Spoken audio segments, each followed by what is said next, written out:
شقيا ولا محروما أعوذ بالله من الشيطان الرجيم بسم الله الرحمن الرحيم والعصر إن الإنسان لفي خسر إلا الذين آمنوا وعملوا الصالحات وتواصوا بالحق وتواصوا بالصبر. In the name of Allah subhanahu wa ta'ala, the most compassionate, the most merciful. All praise and thanks are due to him, and peace and blessings be upon his beloved Prophet Muhammad sallallahu alayhi wasallam. He who is guided by the will of Allah, no one can misguide him, and he who is misguided, no one can guide him except Allah subhanahu wa ta'ala. Alhamdulillah that Allah has chosen us to be from those who witness that there is no God but Allah and Muhammad is his messenger. Assalamu alaikum wa rahmatullahi wa barakatuh. تقبل طاعتكم. May Allah accept your deeds in Ramadan and Eid Mubarak for all of you, inshallah.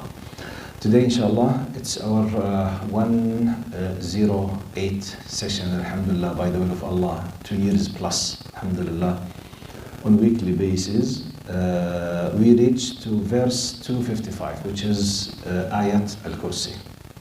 What I will be doing, I will read the ayah, inshallah. I will read the direct, simple translation of the meaning. As you know, we will try to derive some kind of messages from understanding this ayah as much as we can, inshallah, in the time that we have, which is around 1 hour. Now, number one, reciting the ayah. I think there is no Muslim but knows this ayah. One of the most famous verses in the Quran, and actually it is the most important, because according to many hadith by Prophet Muhammad ﷺ, that it is the greatest ayah in the Quran. We will know now why, how we should start understanding, a new understanding when we recite this ayah, inshallah. أعوذ بالله من الشيطان الرجيم. بسم الله الرحمن الرحيم. الله لا إله إلا هو الحي القيوم لا تأخذه سنة ولا نوم له ما في السماوات وما في الأرض من ذا الذي يشفع عنده إلا بإذنه يعلم ما بين أيديهم وما خلفهم ولا يحيطون بشيء من علمه إلا بما شاء وسع كرسيه السماوات والأرض ولا يؤوده حفظهما وهو العلي العظيم. Now the direct translation, I will be using today two translations. Mainly I depend on the English translation for the meaning on Dr. Mustafa Khattab, and I recommend this English translation for anyone, Muslims and non-Muslims, even if a new Muslim or someone who might be thinking to understand Islam, inshallah he might become a Muslim. I recommend reading the translation of the meaning by Dr. Mustafa Khattab. And today I might be using some kind of details from Al-Mawdudi as well, which is Tafhim al-Quran. Now, the direct translation. Allah, there is no God worthy of worship except Him, the ever-living Al-Hayy, all-sustaining Al-Qayyum. Each word, even though I'm reading the direct, simple translation, I will go back and we will deal with each term, the meaning.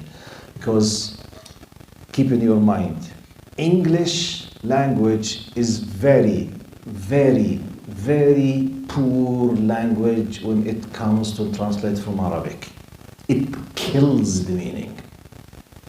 The one who understands Arabic, understand not just as an Arab who says marhaba habibi kifak and that's it. No. I mean understood Islamic studies based on deep knowledge of Arabic language. Understand the sarf and nahwa and the grammar and the rhetoric and the balagha and the bayan and the sarf deeply. He realizes how poor English is and how do we suffer really sometimes too, because it's a very rich language, very deep language. It's enough for anyone to know that Allah has chosen this language to reveal the final book, which is the mu'jiza, the miracle of Muhammad ﷺ and the final religion. So just the fact that Allah decided to let His final message to humanity till the day of judgment be in this language in itself gives you an idea. Now, if you are expert in the two languages, you will realize what I will say. However, that's why sometimes we don't just read the translation, we need to explore a very rich meaning. So the ever-living, all-sustaining, neither drowsiness nor sleep overtakes him. لا تأخذه سنة ولا نوم. To him belongs whatever is in the heavens and whatever is on the earth. Who could possibly intercede with him without his permission? This refers to what we call the intercession, الشفاعة, because it's part of our aqidah that there is a concept of intercession in the day of judgment. A shaheed, for example, the martyr, will be given the permission to intercede, to ask forgiveness for a number of his family. Prophet Muhammad will intercede, will be given the permission for his ummah to start. So Allah subhanahu wa ta'ala says, من ذا الذي, who could possibly intercede with him without his permission? The fact that you will be allowed to be acting in the intercession area, it's just by his permission. He fully knows what is ahead of them and what is behind them, which means he knows everything, the past, the present, and the future. But no one can grasp any of his knowledge except what he wills to reveal. No one. This replies to a lot of claims by some people who claims that they know the ghaib, okay? No prophet could ever have had any kind of knowledge except by revelation. So when they speak, any prophet, Prophet Muhammad or any other prophet, when they spoke about what we called them prophecies, nubu'at, okay? It's by the permission of Allah. Allah is the one who told them about such and such. Simply they convey it. So one knows the ghaib except by the permission of Allah. That's why anyone who claims that depending on looking at the stars and the skies and such, علم الفلك بالإنجليزي شو هو؟ Astronomy? Astrology. Okay, Jazakallah khair. You know, because some people, they claim they are actually either they are magicians or just fortune tellers, or they deal with jinn or whatever. They're committing some kind of kufr acts, okay, regardless what is it, many types. So they claim sometimes by looking to, you know, to what we call ilm al-falak or al-nujum, when they say the astrology was okay, depending on that, the movement of this, that, what will happen to you 5 years later and 3 months and 10 days and 5 hours, ooh, wow, you will such and such. والأهبل بيصدق. You know أهبل? Untranslatable, okay. Some idiots, they do believe this, unfortunately. And they go and pay money to listen to these things, and they trust in it. They don't trust Allah, they trust this magician or liar. Anyway, but no one can grasp any of his knowledge except what he wills to reveal. His seat, al-kursi, encompasses wasi'a kursiyo. His seat encompasses the heavens and the earth. It's part of one of the greatest of the creation of Allah, al-kursi wal-arsh. It's part of the creation, we will come to it. And the preservation of both does not tire him, which means Allah subhanahu wa ta'ala will not be tired because he's taking care of as-samawat wal-ard, the heavens and the earth.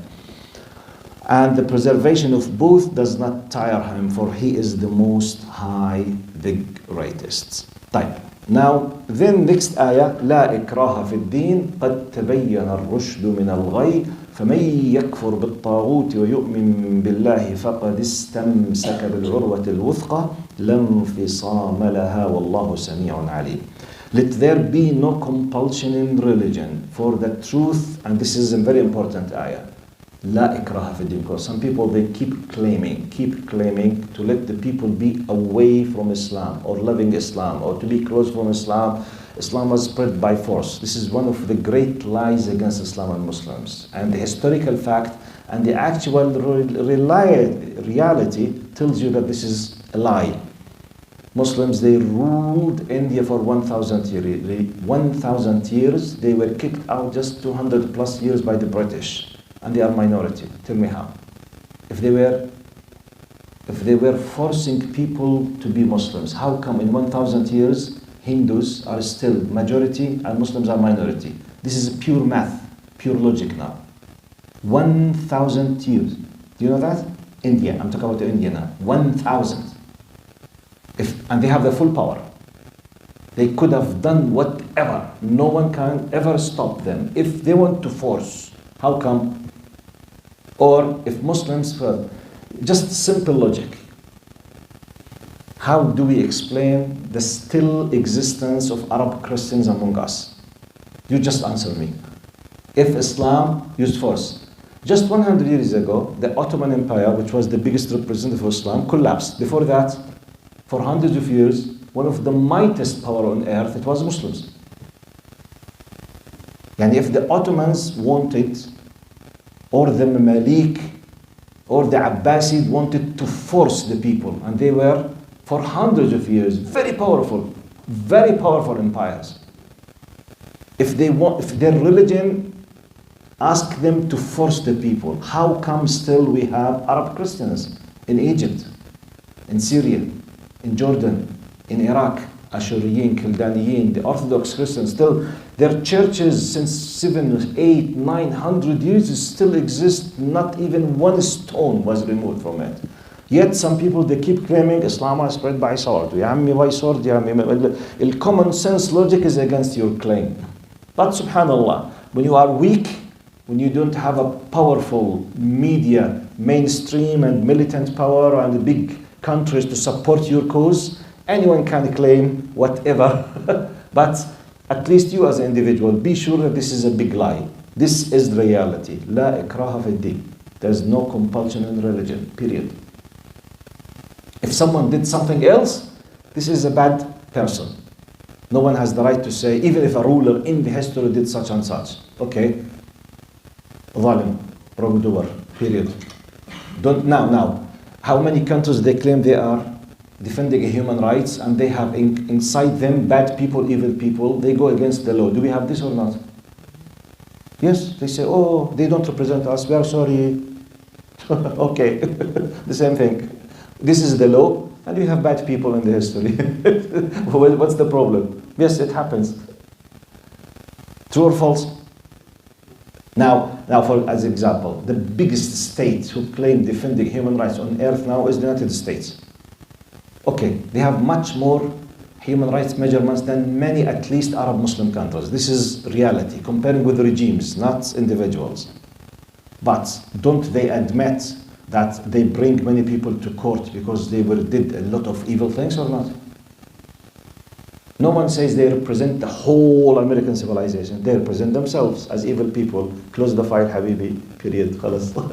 The same thing, used the same way when someone tells you, you know, in the Islamic history, such and such did such and such. Okay, wrongdoer. According to the text, according to the rulings, according to the teachings, it was not.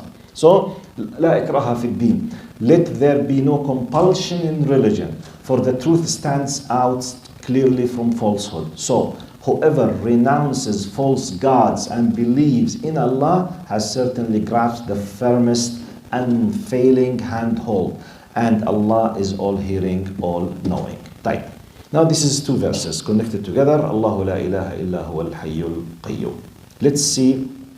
This ayah is known as the greatest ayah in the Quran because it covers every basic need has to do to believe in Allah subhanahu wa ta'ala, the most important.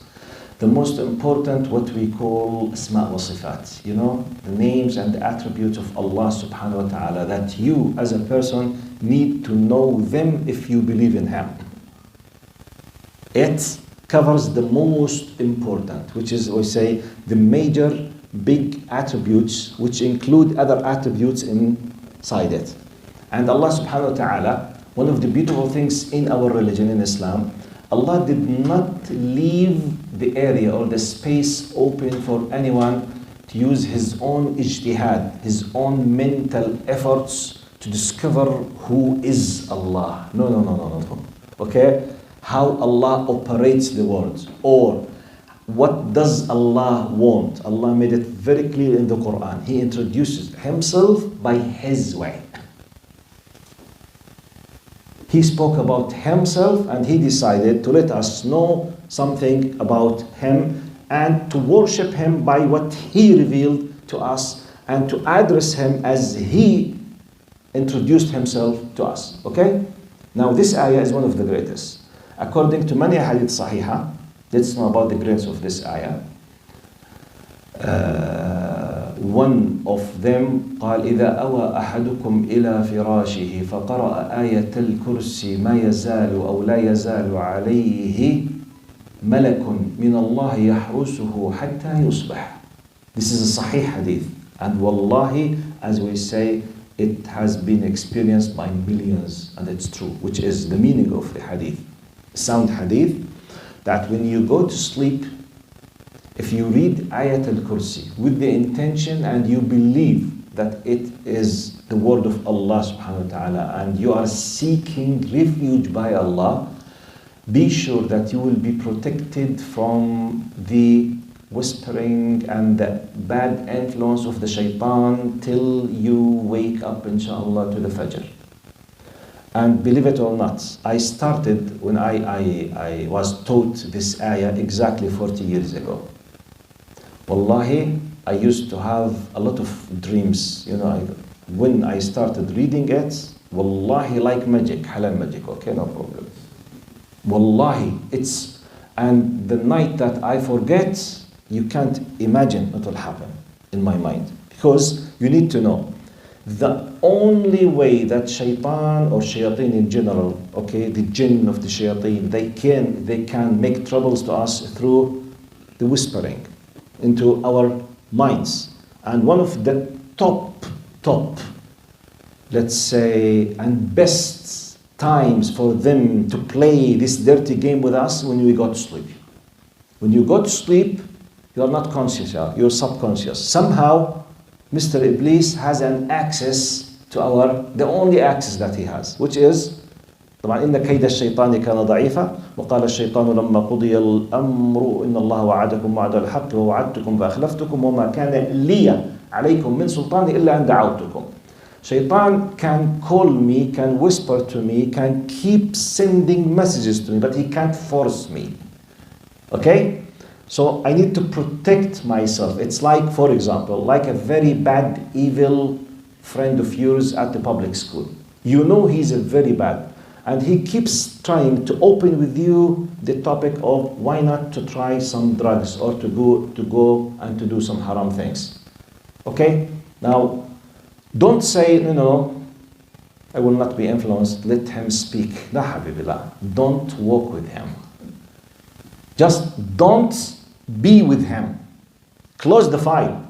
Because you never know at what time of weakness point this evil person will hit you. You don't know.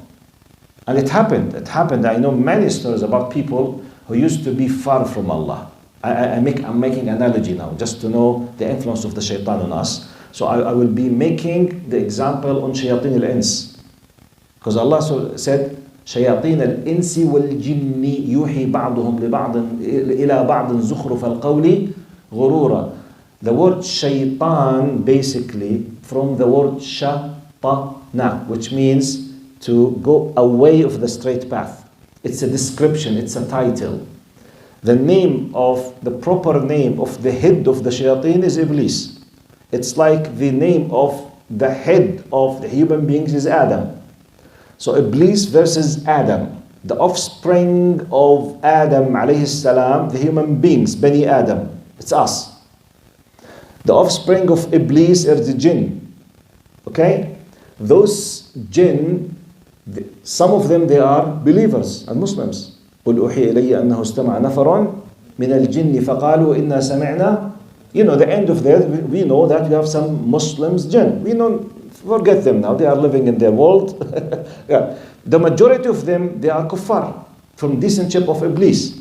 Now, the word shaitan, when it's used with the article al-ta'rif, ash-shaytan, we are talking about Iblis. When we say shaytan, shayateen, we are using this word in Arabic to describe anyone from the jinn or the human beings who do evil things and follow the steps of Iblis. That's why Allah said in the Quran, shayateen al-insi wal jinn yuhi ba'duhum, yuhi, which means They have a mutual influence. What? Yes. Don't we have evil people? Sometimes when you do what they are doing, and you are witnessing part of it now. When you see what they are doing, you feel as if they had signed an agreement with Iblis, and sometimes they are giving training courses for Iblis. Or all the time they are with him. So reading this ayah will protect your mind, your soul, your heart, your dreams from this kind of bad influence of the shaitan. Now, this ayah, as I told you, according to ulama of Islam and according to the Sahih Hadith, is the greatest ayah in the Quran. Why? Because it talks about monotheism, tawheed, the oneness of Allah subhanahu wa ta'ala. It gives you the most important description of Allah subhanahu wa ta'ala as the only God who deserves to be worshipped. Now, academically, when we in general want to explain for the students and universities what we call tawheed, we use some kind of academic terminology, such as maybe some of you are familiar with it. We use tawheed uluhiyya, tawheed rububiyyah, tawheed asma wa sifat. In this specific terminology, it's not mentioned in the Quran or the Sunnah. It's just like a technical, practical description to make it easy to talk about tawheed. So I want just to convey to you quickly, then we link with the ayat. Now, when we say tawheed, which is oneness of Allah, the old classical English terminology is monotheism. Okay? Monotheism, which means tawheed. Now the first message, please don't fall into the trap of thinking that tawheed means to believe that Allah is one and that's it. No. And by the way, we and Jews, we believe that Allah is one. Is the problem finished? Is it finished? Khalas? No. No. Now, or even Allah is the creator. Many mushrikeen, they believe that Allah is the creator. What? Yes. We need to know that. We need to understand that when we say tawheed, we are not just talking about the number one. No. It's a package. It's a huge concept. Includes 3 main areas. Okay? But what is the proof now? Look, Allah, when He described the group of the Meccans, the mushrikeen at Mecca, وَلَئِن سَأَلْتَهُمْ مَنْ خَلَقَ السَّمَاوَاتِ وَالْأَرْضِ لَيَقُولُنَّ اللَّهِ. If you, Muhammad, ask them who created heavens and earth, they would say, Allah. And by the way, maybe you know, maybe you don't. Abu Jahl, Abu Lahab, Umayyah ibn Khalaf, Al-Walid ibn Mughira, all this group, none of them was denying that Allah does exist. And they used to use the word Allah. They used to swear by Allah. Wallahi wa tallahi wa billahi. They were not atheists. They were not deniers for the existence of the Khaliq, but they are mushrikeen and kuffar. You will know now why. Secondly, وَلَئِن سَأَلْتَهُمْ مَنْ خَلَقَ السَّمَاوَاتِ وَالْأَرْضَ وَسَخَّرَ الشَّمْسَ وَالْقَمَرَ. Which means He's not just the creator. It's not just He does exist. No. He's taking care of the universe as well. Okay? لَيَقُولُونَ Allah. طب يا عمو حجي, طب why do we declare them as mushrikeen? Because they refused to worship Allah. Now worship, we are not talking about ritual worship, be careful. This is simple part of the worship. The word worship, please, this could be one of the most important sessions, especially for the new faces. When you say worship, abada, abid, ya'bud, ibadah in Arabic, the definition of ibadah is al-inqiyad wal-khudu' al-tammu duna adna shart.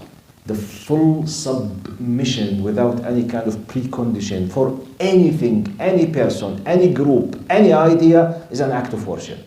The full obedience for whatever is an act of worship. It's ibadah. So that's why we say, when Allah subhanahu wa ta'ala said, وَمَا خَلَقْتُ الْجِنَّ وَالْإِنسَ إِلَّا لِيَعْبُدُونَ, it means I have not created the jinn and the human being but to obey me, not to ritually just worship me. No, this is a full obedience. One of the act of worship is the rituals. One, which could be 5% of Islam. to come to the masjid, to go to Umrah, to go to part. The idea when you say ibadah la ya'bud, which means he refuses to worship Allah, does not mean he refuses just to come to masjid 5 times prayers. No. He refuses to give Allah what he deserves as the one who gives the legislation and who decides what is haram and halal and what is right and what is wrong, and to submit himself to his will. That's why, I repeat, Abu Jahl, Abu Lahab, Al-Walid al-Mughira, Umayyah ibn Khalaf, all of these big leaders of kuffar, none of them denied the existence of Allah or even Allah is Ar-Razzaq. And they said, وَمَا نَعْبُدُهُم, the statues, the asnam, the idols, إِلَّا لِيُقَرِّبُونَ إِلَى اللَّهِ زُلْفَى. We know that Allah does exist. Hey Muhammad, don't accuse us that we are non-believers. We believe in your God. But we worship these things just to help us, to facilitate, our way to the Creator, which is shirk and kufr as well. So what's the idea? The idea, full obedience in every single aspect of your life. In some terminology, they use the word al-hakimiyya. Hakimiyya, which means liman al-hukum. Who has the authority to decide what is right and what is wrong, what is good and what is bad. This is the core point, by the way. The core point of Tawheed. Not just the philosophical things, to believe that Allah does exist. Hooray, mashallah, he's a believer. No, habibi, no. Wallahi, you need to know that. Because many of us might be misled with this. When you sit with someone, but I believe that Allah is mahabba. Nice, good. And I believe that Allah, okay. This Allah that you believe asks you to do such and such. Qal ma'al shaykh. Sorry, I don't allow anyone to interfere in my business. This is kufr. Wallahi, this is kufr. Wallahi, tallahi, billahi, that this is kufr. We need to understand this. Because many people, they were misled with some kind of emotional and ignorance. Tawheed is not just, or otherwise, ya habibi. Wallahi, billahi, tallahi, anna Aba Jahl, he was so honest more than many Arabs now. Abu Jahl, because when they refused to say, Ashhadu an la ilaha illa Muhammad, they realized exactly what does it mean. Because why they refused? Why Abu Jahl, when he was to be finished at the end of the battle of Badr, when Abdullah ibn Mas'ud came and finished him, he knows that he will die now. But he knows that if he said, Ashhadu an la ilaha illa, I will want to submit. No, I will not want. Full submission.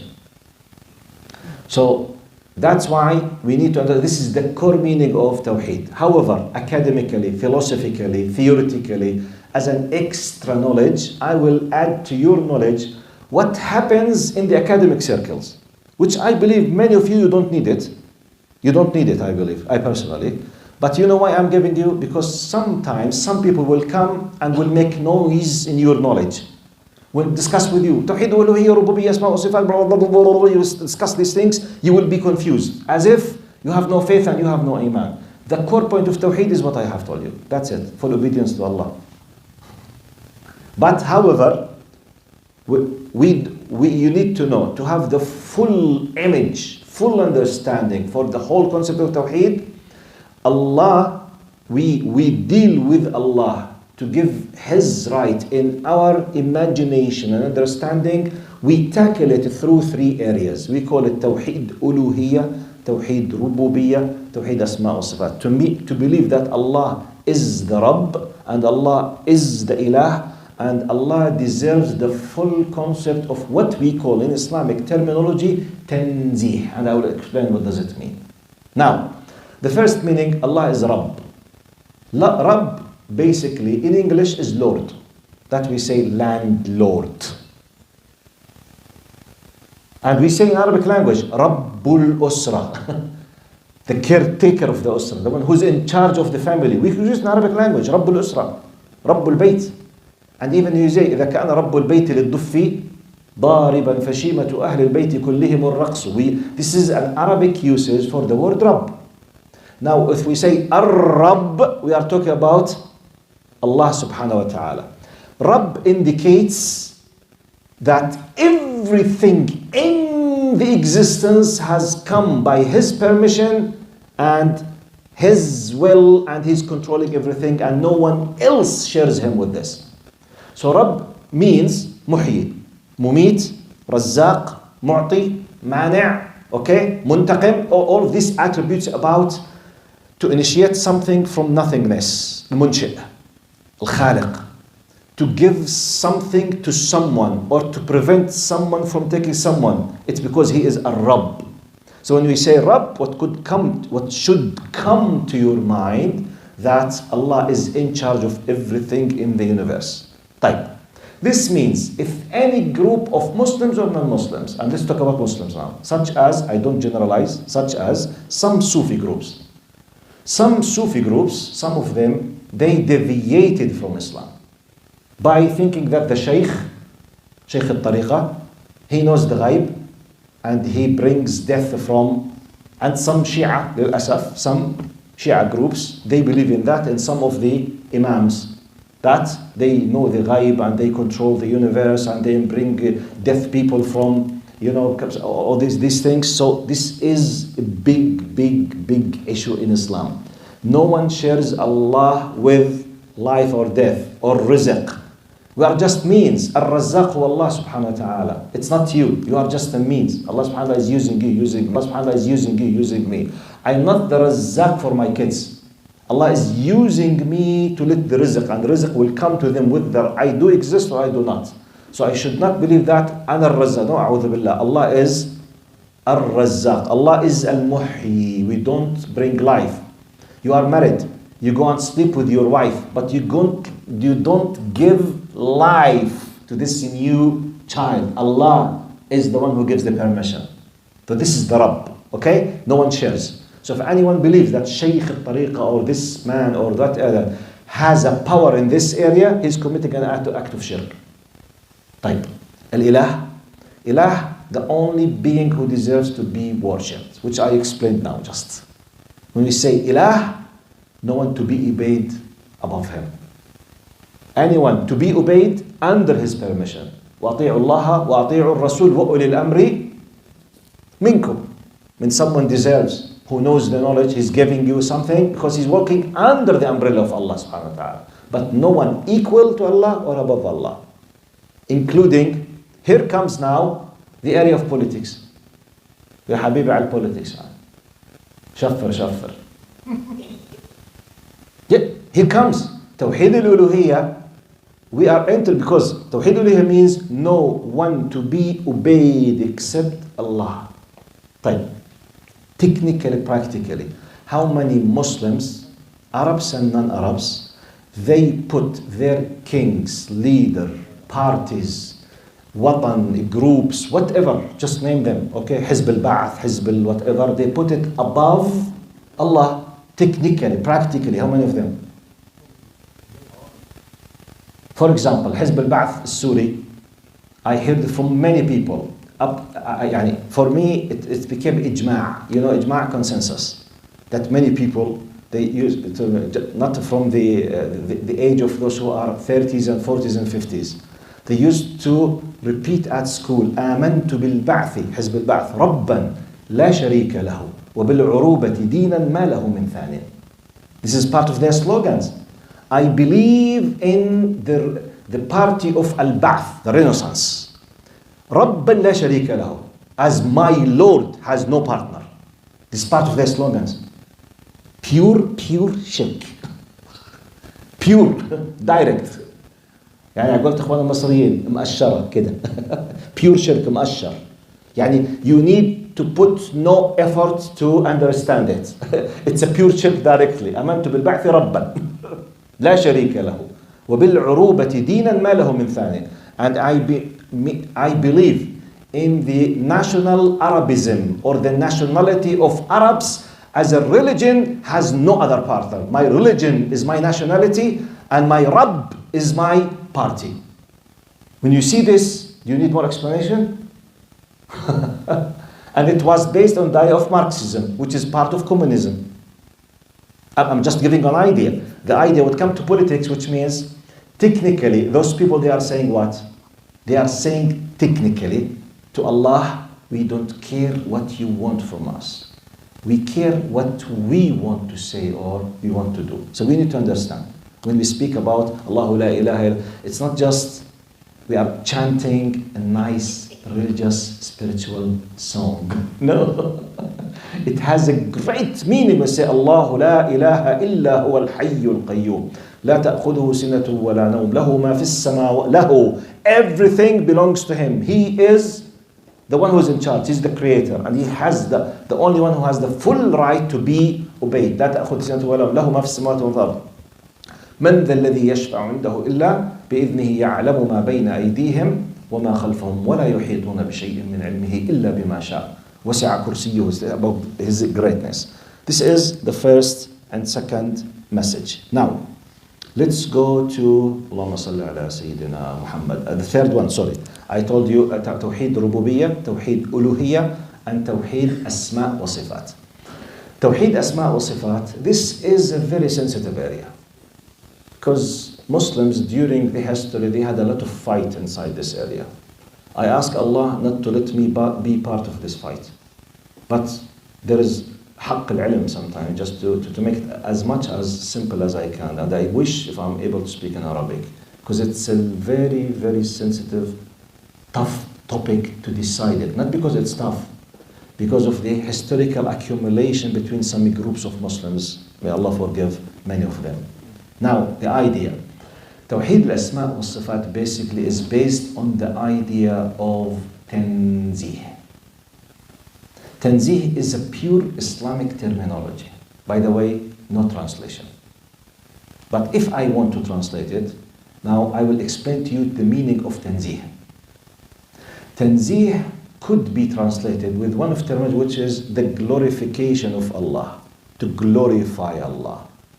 Now, Tanzih means to believe that Allah is above any possible understanding of shortage, of weakness, okay, that could ever come to your mind. Allah subhanahu wa ta'ala is above all kind of defects that we know for the human creation. Allah is above. Munazzah, which means He is not like them. The best ayah to help you to understand the tanzih, that Allah is glorified, Allah is above, Allah is al-ali, Allah is laysa kamithlihi shay. This is the most important ayah. Laysa kamithlihi shay. Look, what does it mean? Now, if you want to translate it in a very simple way, we will say there is nothing like Him. This is the simple translation. If you want to go for a little bit more deep, there is nothing like the likeness of Him. لَيْسَ كَمِثْلِهِ شَيْءٍ. But what does it mean? It means Allah subhanahu wa ta'ala is telling us the following. Allah subhanahu wa ta'ala is creator and everything else is creation. No comparable. Don't compare. Okay? Even for whatever reason, theoretically, imagine that you were able to find something could be like Him. There is nothing like this likeness in the creation. It's a rhetorical Arabic style, uslub balaghi, to give you the top level of affirmation, of confirmation that this thing is impossible. Nothing like Him. But what does this mean? Whatever could come to you of likeness of Allah, just delete it from your mind. Because He said, لَيْسَ كَمِثْلِهِ شَيْءٍ. But why? Let me give you the core point now. Why we are not allowed to accept the possibility that anything could be like Allah? Practically, this is the meaning. This is the reason. The reason that Allah has created everything in the universe on the base of defects and weakness. He Himself is As-Samad Al-Qayyum. What does it mean? You need to understand this terminology. Al-Qayyum and As-Samad, this both means قائم بنفسه غير المحتاج لغيره. He stands by Himself, depending on Himself, and He is in need for anyone else. This is the meaning of Qayyum and As-Samad. قائم بذاته. Everything else needs what? Something else to depend on. in the creation, which means it was created to show the greatness of the Creator. Or otherwise, it will be a similarity between the Creator and the creation. For example, we are part of the great, let's say, segments or parts of the creation of Allah subhanahu wa ta'ala. We, the human beings, we are one of the great secrets of the creation. We are much better than the dust or the trees or something. Allah subhanahu wa ta'ala gave it time. How many defects points we have in our existence compared with Allah subhanahu wa ta'ala? Yalla, let's count. Can we live without oxygen? So are we dependent or independent? Weakness, shortage. Can we live the first stage of our lives without being breastfed? No milk, no life. Go to death. Weakness, shortage. Weakness and shortage. Allah subhanahu wa ta'ala is not. Huh? Yes, it says. We need oxygen. We die without it. We need to sleep. We die without it. We need food. We die without it. We need to drink. We die without it. We need to take rest. We die without it. We need to... That's why he said, لا تأخذه سنة ولا نوم. Not drowsiness and it is not sleep. But we need it. When you go to sleep, you are out of coverage. Khalas. No Wi-Fi. You don't know anything. And by the way, none of us remembers the first or second or maybe third year of his existence. Well, you are completely under the rahmah, the mercy of Allah subhanahu wa ta'ala. You know nothing. We came out of the wombs of our mothers, we know nothing. لا تعلمون شيئا. Allah taught us. Allah is the one who designed. We did not design ourselves. We did not decide when we should be born. We did not decide whether we are males or females. We did not decide who our parents. We have no control all of these things. We are weak. But Allah has the full control and the full decision to decide whatever, whenever He wishes. So that's why when someone resembles something from the creation with Allah, he's committing an act of kufr. Why? Because he's insulting Allah. Have you understood the point? Because everything in the creation is based on what? Weakness and shortage. Da'f, naqs. Allah Kamil. Khalq, naqs. By default. Everything, including the sun, including the galaxy, including... Can the sun moves 1 meter out of the orbit? No. Subjugated. But no one can subjugate Allah. الشمس خاضعة. Allah ليس خاضعة. Not to anyone or any power. I'm giving you just some aspects why it's important to understand the concept of tanzih. So Tawheed Asma Sifat is not just to speak philosophically, to do takfir or something. No. It means don't resemble Allah with anything, because if you do so, as if you are insulting Allah. This tells you, that's why we say, if someone believes that Allah was incarnated in the human body form, whether it's Buddha or Rama or Jesus, or because it's a very common, by the way, faith it was in Europe and in the Far East to believe in the concept of Trinity. By the way, Trinity is not a Christian invention. It used to be known for hundreds and thousands of years in Egypt, in Europe, old Europe, pagans Europe, and in Far East as well. But the idea, so why we consider it an act of kufr? That's why Allah subhanahu wa ta'ala, subhanallah, out of His mercy, look to the wise and polite way in the Quran while addressing the people. ما المسيح ابن مريم إلا رسول قد خلت من قبله الرسل وأمه صديقة كانا يأكلان الطعام. Allah, while He was addressing a group of people, especially Christians, in a very nice way, to touch their heart, just to use the logic, the common sense, telling them, Jesus Christ was nothing but a messenger. And His mother was a very righteous, good woman, like Khadija, like Aisha, like Fatima, radiallahu anhum jami'an. Then Allah said, كَانَا يَأْكُلَانِ الطَّعَامِ. This is a high, stylish Arabic way to express. كَانَا يَأْكُلَانِ الطَّعَامِ literally means they used to eat food. This is a rhetorical expression, أسلوب بلاغي, to tell you what? They used to go to the washroom. It's as if, sir, are you sure that you worship a God that he used to go to the washroom? Go to washroom means he's in need to go to the washroom. Need. Which means someone has subjugated him and designed him in a way that he had to eat, and once he was forced to eat, he must go to the washroom to get rid of the end result. As if God used to be in need to go to the washroom. This is the way. So as to understand Tawheed and Tanzih, we need to bring all these meanings. It's not just a philosophy.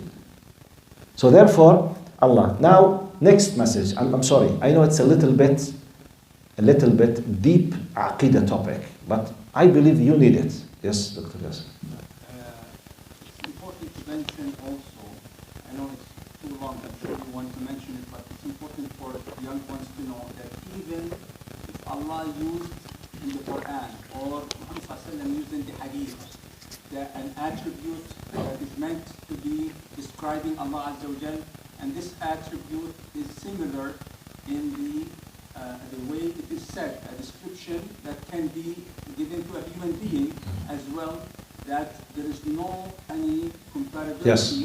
That whatever Allah ما وصف به نفسه ولو تشابهت الأسماء هو فوق وصف الإنسان. جزاك الله خير.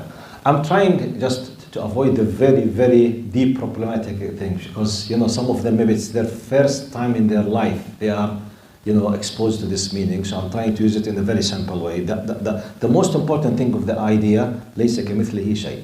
Allah should not be resembled with any part of the creation, a human being or an animal or anything. A tree, a mountain, a great monster, aliens or whatever. It's part of the creation. Why? It's based on naqs, shortage, defects. So by doing so, by imagining so, by accepting so, as if, وَالْعِيَادُ بِاللَّهِ, you are insulting Allah. And it's an act of shirk or an act of kufr, period. In a very general way. So when you speak about Tawheed, Uluhiyya, Rububiyyah, Asma' Sifat, this is the idea. Allah is in charge of everything. No one shares. Uluhiyya, Allah is the only being who deserves to be worshipped for obedience, for His law. Asma' Sifat or Tanzih, nothing resembles Him. Now the final points, Allah by His wisdom, for something we have no knowledge why, He decided to deal with us with regard Himself into two areas. This is my understanding now. He did not tell us about the exact reality of Himself. We don't know it.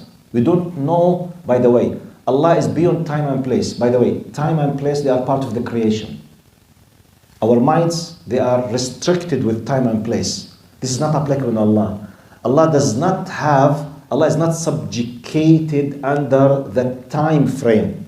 Yani, Allah, for you and me, for example, I myself, I'm 56 now. 40 years ago, I was 16. My knowledge, let's say, about X topic was limited. 10 years later, I used to know more. Imagine that I was, for example, studying computer engineering, okay? 30 years ago, this is my knowledge about computer engineering. 20 years ago, this is my knowledge about computer engineering. 10 years ago, this is my knowledge. So I went through the process of accumulating, and at a certain point, I was unaware, I was ignorant, I was seeking the knowledge, and I achieved more knowledge, but still limited. So I'm part of, subjugated under the past, present. I don't know what will happen to me in the future.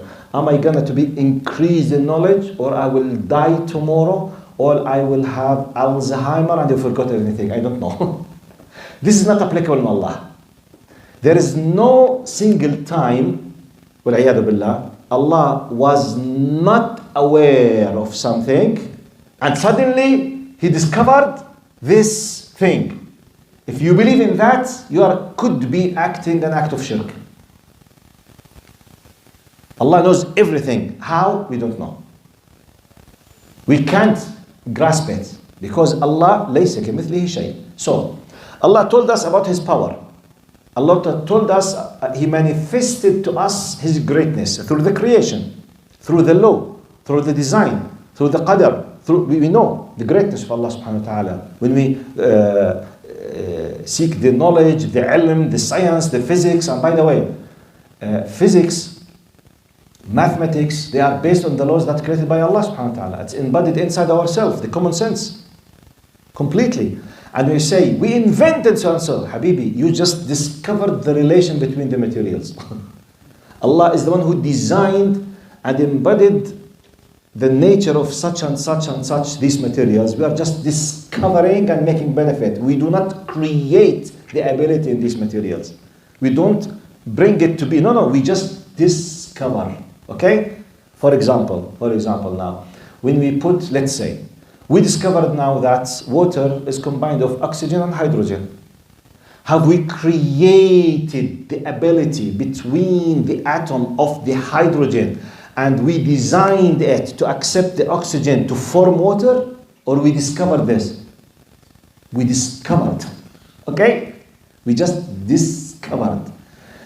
For example, the food salts that we use, it contains sodium and chlorine. We discovered that. And both of them separated, they are poisonous. They kill. Sodium alone kills.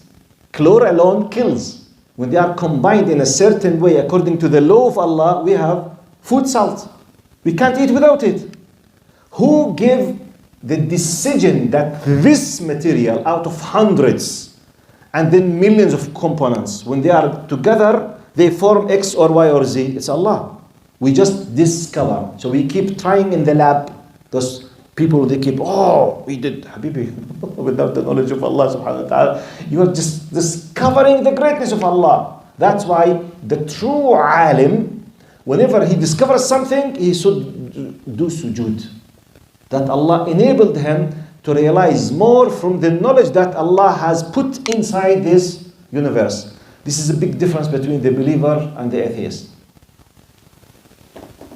So we need to understand these very, very important meanings about tanzih, tawheed, laysa kamithlihi shay. Okay, now this is Allahumma salli ala Sayyidina Muhammad. What else? I remind you, I finished what I want to talk about this ayah. I remind you just with one reminder, then we will have about 15 minutes to renew your wudu and to prepare yourself for the Isha, inshallah. Now, as we said, now the ayah, forget the technical, philosophical, deep explanation. Now this ayah is highly recommended to be part of your daily word. If you can, read this ayah when you wake up, do it. Before you go to sleep, please do it. When you leave your home, do it. It will be part. Now, and by the way, Ayatul Kursi is part of the word and it's part of the ruqya as well. If you want to protect yourself from the shayateen and the sihr and all these things, it's always. In addition to al-mu'awwadhatayn, which is قُلْ أَعُوذُ بِرَبِّ الْفَلَقِ قُلْ أَعُوذُ بِرَبِّ النَّاسِ and قُلْ هُوَ اللَّهُ أَحَدٌ. If for whatever reason you have limited time and you can't have a word to do a lot of Quranic verses, just please stay with Ayatul Kursi. Because it's the greatest ayah in the Quran. If for whatever reason you always forget, please don't forget at least to read it when you go to sleep and when you leave your home with the intention to seek Allah's protection.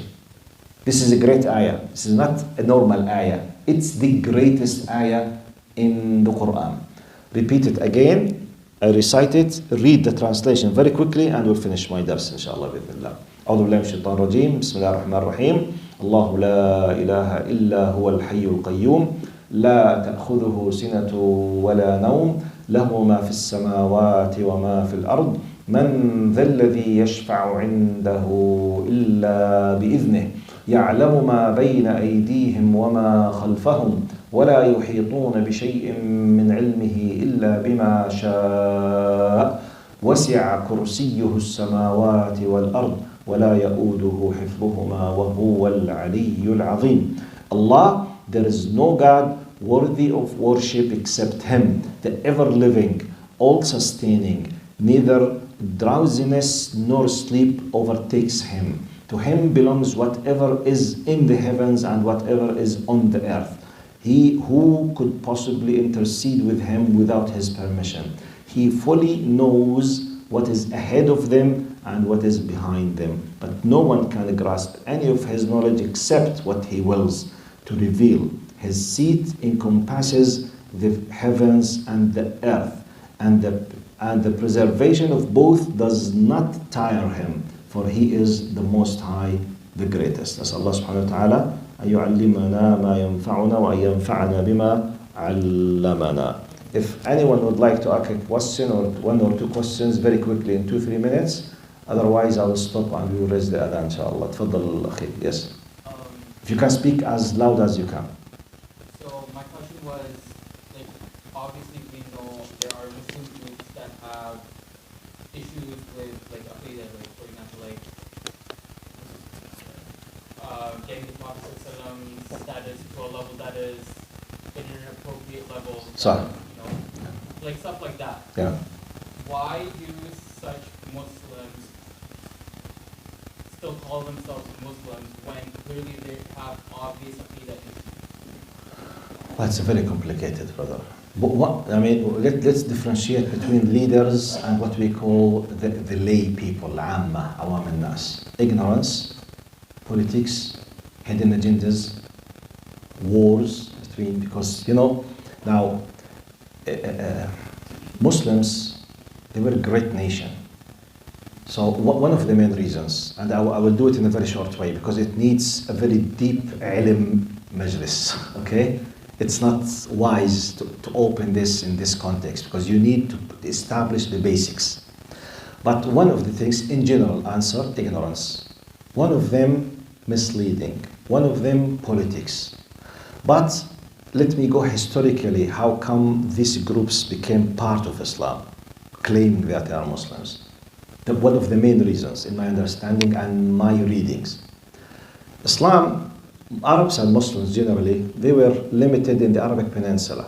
At that time, the two great big powers, Persians, for hundreds of years, you know, the Persian Empire, 1,150 years. And the Roman Empire. If we consider Byzantines and the Romans altogether, 1,500 years more or less. So imagine a bunch of Arabs who were considered for those two, Persians and Romans, which means in our language now, okay, like Russians and Europeans, okay? They were considered backward people. They know nothing. They keep just begging the people. They keep fighting 40 years because of a horse race. Out of a sudden, they came up with a new system, new software. Okay? A new complete, you know, in our language now, that's a new invention. And they conquered everyone in all levels, economic, ethical, something.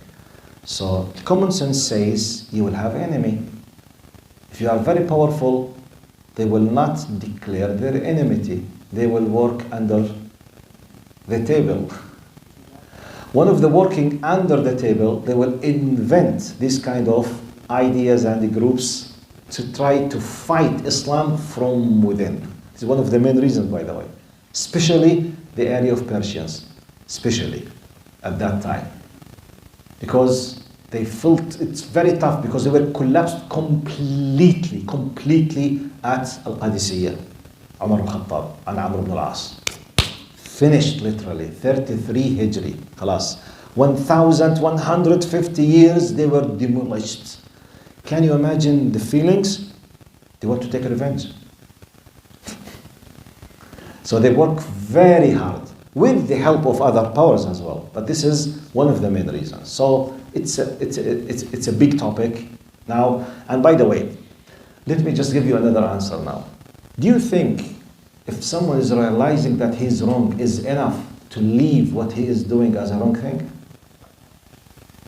Forget these kind of deviations of groups. Let me tell you a simple example. How many sisters who claims that she's a Muslim and she is a Muslim does not wear the hijab. And she knows that she's doing wrong. The fact that she knows does not do wrong. How many TikTokers they are Muslims and hijabis, and they dance and they show part of their bodies and they put full makeup and they say haram words and they do haram action. They know and they realize. I don't care. How many millions? How many Muslims they drink alcohol? How many Muslims they commit zina? How many Muslims they watch porno? So the idea, because your question is, your premise is, but don't they know? Who told you that if they know it's enough to finish the problem? No.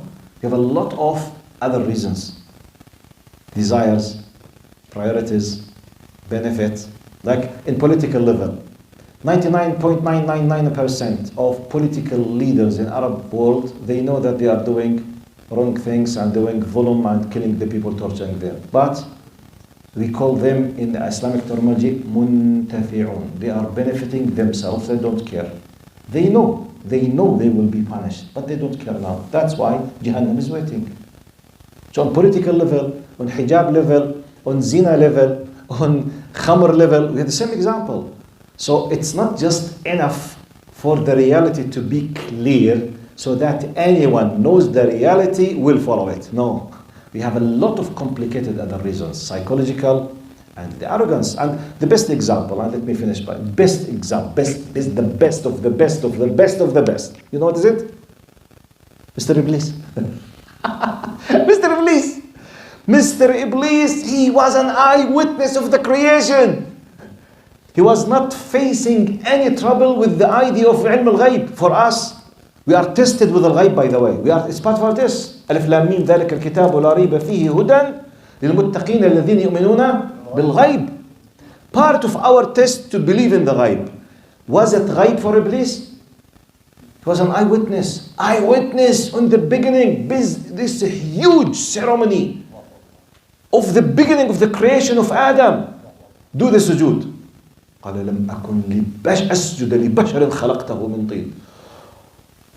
He was addressing Allah directly. يا جماعة, wallahi, the example of Idris is mind-blowing. He was there, you don't know where, okay? With the angels, eyewitness. Allah is speaking with him directly. And he witnessed the case of the Adam and he refused.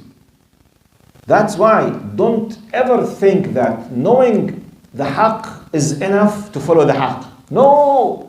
We have obstacles. We have desires. We have interests. We want to benefit. This is reality. Many of us, we know the haqq, but for other reasons, we want to benefit, we want to empower ourselves, we want to support, we want to take revenge, we lie, we commit, we change, we twist, we do something. So it's so what about others? Hatred and history in addition. So it's not a big deal. I mean, it's very normal, not acceptable, but you can understand why it happens. Wallahu a'lam. Jazakum Allah khair. طيب, let's do the اللهم صل على سيدنا محمد, the adhan, and to pray the Isha, inshallah. Assalamu alaikum wa rahmatullahi wa barakatuh. See you next Monday with Sirah, inshallah.